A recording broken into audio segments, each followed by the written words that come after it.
एक कोई एक बंदा है, उसकी उम्र है 50 साल। उसने लॉ ऑफ अट्रैक्शन के वीडियो देखे, और वीडियो देखने के बाद उसने कहा कि जब लॉ ऑफ अट्रैक्शन इतना कुछ दे सकता है, तो मैं भी नेचर से कुछ मांगता हूँ। बोले क्या मांगते हो? बोले मैं मांगता हूँ कि मैं डिस्ट्रिक्ट मजिस्ट्रेट बन जाऊँ, डीएम बन जाऊँ। तो अब क्या वो डीएम बनेगा? उसका लॉ ऑफ अट्रैक्शन पे पूरा बिलीव है, पूरी तरह से वो भरोसा करता है कि लॉ ऑफ अट्रैक्शन काम करता है। तो क्या अब वो डीएम बनेगा? क्या कुदरत उसे डीएम की कुर्सी पर बैठाएगी? तो इस तरह के कॉन्ट्रडिक्शन होते हैं। अब इसका जवाब क्या है? अब इसका जवाब ये है कि जब उसने कहा कि मुझे डीएम बनना है, मुझे डिस्ट्रिक्ट मजिस्ट्रेट बनना है, उसके दिमाग ने सबसे पहले सवाल किया कि डीएम बनने के लिए सिविल सर्विस एग्ज़ाम क्वालिफाई करना पड़ता है। क्या तुमने वो एग्ज़ाम दिया है? बोले नहीं। सिविल सर्विस एग्ज़ाम की एक एज लिमिट होती है, तो क्या आप उस एज लिमिट में आते हैं? बोले मेरी उम्र तो 50 साल है, मैं उस एज लिमिट में नहीं आता। बोले जो कंडीशन थी वो फॉलो नहीं कर रहे हैं, मतलब दिमाग बातें कर रहा है, ये दिमाग एक्सेप्ट नहीं कर रहा उसके विचारों को, उसकी विश को। तो वो अब उनमें आपस में, उनके विचारों में, दिमाग में लड़ाई होना शुरू हो गई, कॉन्ट्रडिक्शन होना शुरू हो गया कि कैसे बन सकते हो, ना तो तुमने सिविल सर्विस एग्ज़ाम दिया है, ना ही तुम्हारी इतनी एज है कि उस एज ग्रुप में आते हो, और दूसरी बात, सपोज कीजिए कि वो आदमी बिल्कुल अंगूठा टेका अनपढ़ है, और फिर दिमाग कह रहा है कि तुम पढ़े लिखे भी नहीं हो, तो फिर कैसे बन जाओगे? तो अब कुदरत क्या करती है इसमें कि उसकी विश इस तरह से पूरी कर सकती है कि वो डीएम के ऑफिस में कोई चपरासी बन जाए, या फिर कोई क्लर्क बन जाए, या फिर क्लर्क भी नहीं, कुछ झाड़ू पानी पहुंचाने वाला बन जाए, और किसी दिन डीएम की चेयर खाली हो और वो जाके उस पर बैठ जाए। लेकिन वो डीएम नहीं बन सकता जो कि एग्ज़ाम क्वालिफाई करने के बाद बनते हैं। क्यों? क्योंकि उसका रीज़न ये है कि उसकी विश नेचर तक पहुंच ही नहीं पाएगी। वो क्यों नहीं पहुंच पाएगी? वो इसलिए नहीं पहुंच पाएगी कि उसका दिमाग उसके डिमांड को, उसकी चाहत को एक्सेप्ट नहीं कर रहा है। और विचार जो बनते हैं, जो नेचर के पास विचार चाहत पहुंचती है हमारी, तो वो हमारे दिमाग पहुंचाता है, हमारा माइंड पहुंचाता है। तो जब उसने ही एक्सेप्ट नहीं किया बंदे की सोच को, बंदे के विचारों को, तो फिर वो विश कैसे पहुंचेगी ऊपर तक? तो सबसे पहले हमें भरोसे में, जो वर्ड यूज होता है बिलीव, तो भरोसे में अपने माइंड को लेना है, अपने माइंड को भरोसे में लेना है कि हाँ, यह काम हो सकता है। एक एग्जाम्पल और देता हूं मैं। आप स्टूडेंट हैं, अभी अभी आपने 12th किया है, और आप ग्रेजुएशन के फर्स्ट ईयर में हैं। आपने लॉ ऑफ अट्रैक्शन के वीडियो देखे, और आपने कहा अच्छा, ये तो बहुत अच्छे से वर्क करता है, इससे तो अब मैं क्या करता हूँ, अब 1 करोड़ रुपए मांगता हूँ 3 महीने में।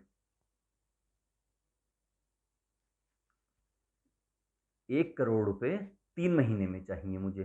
तो उसने पर्चा लिख के छत के ऊपर जाके चिपका दिया, और उसे डेली सोने से पहले देखता है कि 1 करोड़ रुपए 3 महीने में चाहिए।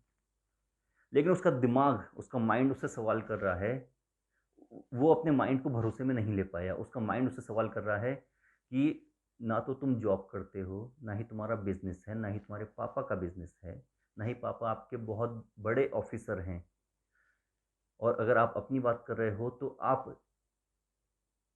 1 करोड़ रुपए के लिए किस रास्ते का इस्तेमाल करोगे? नेचर ऐसा तो नहीं करती कि ऊपर से कोई नोटों से भरा हुआ ब्रीफकेस उतरे और उसके कमरे में आके रख जाए, ऐसा नहीं होता है। नेचर जरिया बनाती है, रास्ते ओपन करती है। तो वो रास्ता कौन सा होगा, वो वे कौन सा होगा जिसे आप फॉलो करोगे? तो उसका दिमाग इस बात को एक्सेप्ट नहीं करेगा, उसके विचार को, उसकी डिमांड को उसका दिमाग ही एक्सेप्ट नहीं करेगा। और जब दिमाग एक्सेप्ट नहीं कर रहा है, मतलब दिमाग को ही भरोसा नहीं हो पा रहा है, तो वो विष बनकर कुदरत के पास नहीं पहुंचेगी, क्योंकि विचारों का आपस में कॉन्ट्राडिक्शन हो गया, लड़ाई हो गई, विचार ही लड़ गए आपस में कि ये सच है या झूठ है। तो जब विचारों की लड़ाई हो जाती है तो वो विश हमारी पूरी नहीं हो पाती है। आमतौर पर ये सवाल कब उठता है? आमतौर पर तब उठता है ये सवाल जब रिलेशनशिप की बात आती है। ज़्यादातर लोग क्या कहते हैं कि मैं फलां शख्स से शादी करना चाहता हूँ, मैं उससे प्यार करती हूँ, या फिर वो मेरा एक्स है, मुझे वापस चाहिए, उसने मुझे तलाक दे दी, मुझे दोबारा से अपनी लाइफ में चाहिए, या फिर मुझे जो खो चुका है मुझे वापस चाहिए, मैं लाइफ में बहुत। तो इसका एक बहुत सिंपल सा आंसर है, मैं आपको बताऊं। आपको काफ़ी लोग घुमा फिरा के आंसर देते हैं, मैं इसका बहुत सिंपल सा आंसर बताता हूं आपको। सपोज़ कीजिए कि मेरी डिमांड है, मेरी डिज़ायर है, एक लिखने वाला पेन चाहिए मुझे। मैंने नेचर से कहा कि मुझे एक कलम चाहिए, एक पेन चाहिए। तो नेचर ने पेन को मेरी तरफ अट्रैक्ट करना शुरू कर दिया। अब मैं इसे अट्रैक्ट कर रहा हूँ अपनी तरफ, ठीक है। ये एक ऑब्जेक्ट है जो मेरी तरफ अट्रैक्ट हो रही है। नेचर, इसकी अपनी कोई सोच नहीं है, ना ही इसके कोई विचार हैं जो नेचर के पास जाएं। सिर्फ मेरी सोच एक तरफ से वर्क करेगी, वन साइड वर्किंग होगी इसके लिए, तो ये खिंचा हुआ मेरी तरफ आ जाएगा। अगर इसकी अपनी सोच होगी तो फिर नेचर इसके लिए भी वर्क करेगी, लॉ ऑफ अट्रैक्शन इसके लिए भी वर्क करेगा, इस पर भी उतना अप्लाई होगा जितना मेरे ऊपर अप्लाई हो रहा है। इसकी जगह मान लीजिए कोई शख्स है जिसके अपने विचार हैं, अपनी सोच है। मैं चाहता हूं कि वो मेरी तरफ अट्रैक्ट हो जाए, वो चाहता है वो किसी और की तरफ अट्रैक्ट हो, वो मुझे नहीं चाहता। तब क्या होगा? विचारों का कॉन्ट्रडिक्शन हो जाएगा, विचारों की लड़ाई हो जाएगी। तो जब विचारों की लड़ाई होगी तो वो डिज़ायर बनकर नेचर के पास नहीं पहुंच पाएगी। जैसे कि बॉलीवुड का कोई फिल्म स्टार है, मान लीजिए सलमान खान है, काफ़ी लड़कियां उनसे शादी करना चाहती हैं। अब कोई लड़की यह सोचने लगे लॉ ऑफ अट्रैक्शन के ज़रिए कि मैं तो लॉ ऑफ अट्रैक्शन को बहुत मानती हूँ, अब मुझे सलमान खान चाहिए, उससे शादी करनी है मुझे। तो जितना नेचर आपकी डिज़ायर को फुलफ़िल कर रही है, आपको सुन रही है, उतना सलमान खान को भी तो सुन रही है। उसके भी अपने विचार हैं, उनके भी फिर अपने थॉट्स हैं, उनकी अपनी विश हैं। वो किसी और को पसंद करते हैं, हो सकता है वो ये बोले कि मुझे शादी ही नहीं करनी है। तो ऐसी चीज़ को अट्रैक्ट करना बहुत मुश्किल हो जाता है, जिसके अपने विचार होते हैं और उनकी अपनी कुछ डिज़ायर होती है। अगर हाँ, 2 लोग हैं जो एक दूसरे को पसंद करते हैं, इसकी डिज़ायर ये चाहता है कि लॉ ऑफ अट्रैक्शन के ज़रिए मैं इसके नज़दीक आ जाऊँ, ये चाहता है कि मैं इसके नज़दीक आ जाऊँ, तब लॉ ऑफ अट्रैक्शन बहुत स्पीड से वर्क करेगा आप दोनों के लिए। अब होता क्या है, कुछ लोग ये कहते हैं कि वो मेरा एक्स है या फिर मेरी तलाक हो चुकी है, मैं उसे वापस चाहता हूँ अपनी लाइफ में, लेकिन वो नहीं चाहता। आप चाहते हैं कि लॉ ऑफ अट्रैक्शन वर्क करे कि वो मेरे पास खिंचा चला आए, लेकिन वो चाह रहा है, वो सोच रहा है कि मैं उसके बिना ही खुश हूँ। तो नेचर उसकी डिज़ायर पे भी तो वर्क कर रहा है।